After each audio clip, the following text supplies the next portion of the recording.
अपने पद्यांश में सूरदास जी ने बाल सुलभ चेष्टाओं का वर्णन करते हुए बालक कृष्ण की किसी ने दही खाने की शिकायत माता यशोदा से करती है तो उसी को नकारते हुए बालक कृष्ण माता से अपना बुद्धि कौशल मनवा रहे हैं। प्रस्तुत पद्यांश में बालक माता से कहते हैं कि मैया मैं नाही दधी खायो।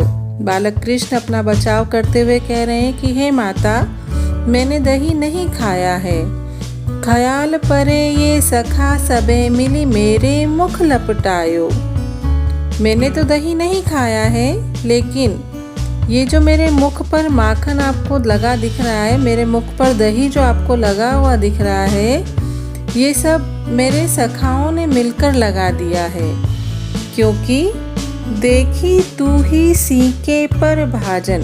देखिए इन्हें कि देखिए, तू ही इन्हें आप देखो। सीका जिस पर कि बर्तन को टांगा जाता है, भाजन यानी बर्तन। तुम ही देखो, दही का बर्तन तो तुमने सीके पर ऊंचे धर लटकायो।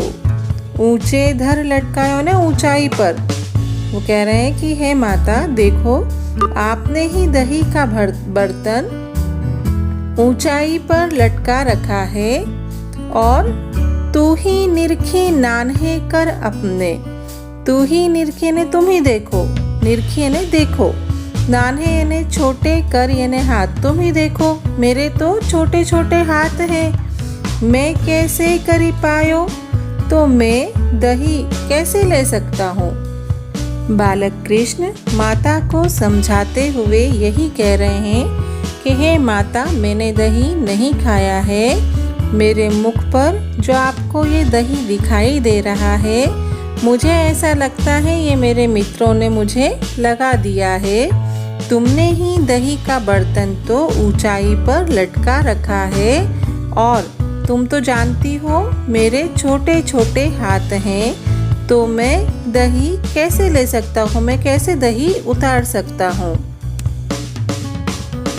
सूरदास जी अपने पद्यांश में आगे कहते हैं कि मुख दधी पोछी कहत नंद नंदन दोना पीठ दुरायो। ऐसा माता से कहते हुए वे अपने मुख पर लगे हुए दही को पोंछते हैं और जो दही का दोना उनके हाथों में है, पीठी दुरायो, पीठी यानी कि पीठ के पीछे, दुरायो यानी छुपाना। ऐसा कहते हुए वो दही का दोना जो उनके हाथों में है उसे पीठ के पीछे छुपाने का प्रयास करते हैं। डारी साठ मुस्काई तबही।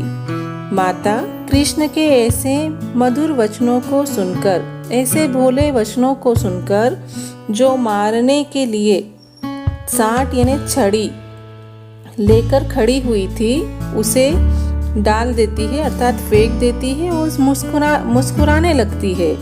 गही सूत को कंठ लगायो और दौड़कर अपने पुत्र को कंठ से लगा लेती है। कंठ से लगाना यानी गले से लगा लेती है।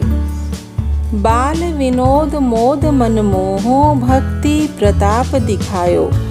बालक कृष्ण अपने ऐसी मधुर बातों से माता का मन मोहित कर लेते हैं, माता को मोहित कर लेते हैं और प्रसन्न कर देते हैं और अपने भक्ति का प्रताप दिखाते हैं। सूरदास प्रभु जसुमती केसु। सूरदास जी कह रहे हैं कि इस समय माता यशोदा जिस सुख को भोग रही है, शिव विरंची बोरायो। ऐसा सुख तो ब्रह्मांड में भगवान शिव और ब्रह्मा जी को भी प्राप्त नहीं हो सकता है। जो सुख इस समय माता यशोदा को प्राप्त हो रहा है, ऐसा सुख तो भगवान शिव और ब्रह्मा को भी प्राप्त नहीं हो सकता है। संपूर्ण पद्यांश में यही कहा गया है कि बालक कृष्ण दही खाते हुए पकड़े जाते हैं और अपने बचाव में माता से कह रहे हैं कि मैंने दही नहीं खाया है, तुमने ही दही का बर्तन ऊंचाई पर लटका रखा है और मेरे तो छोटे हाथ हैं, मैं दही नहीं ले सकता हूँ। ऐसे कहते हुए अपने भक्ति का प्रताप दिखा रहे हैं। माता उनके बाल विनोद से, उनकी बातों से मोहित हो जाती है, प्रसन्न हो जाती है और उन्हें अपने कंठ से लगा लेती है। सूरदास जी कहते हैं कि इस समय यशोदा को जो सुख प्राप्त हो रहा है वो शिव जी और ब्रह्मा जी को भी प्राप्त नहीं हो सकता है। इस पद्यांश में आए कुछ कठिन शब्दों के अर्थ ऐसे हैं। भाजने ने बर्तन, निरखे ने देखो, साटी ने पीटने की छड़ी, कंठे ने गला और विरंची ने ब्रह्मा जी।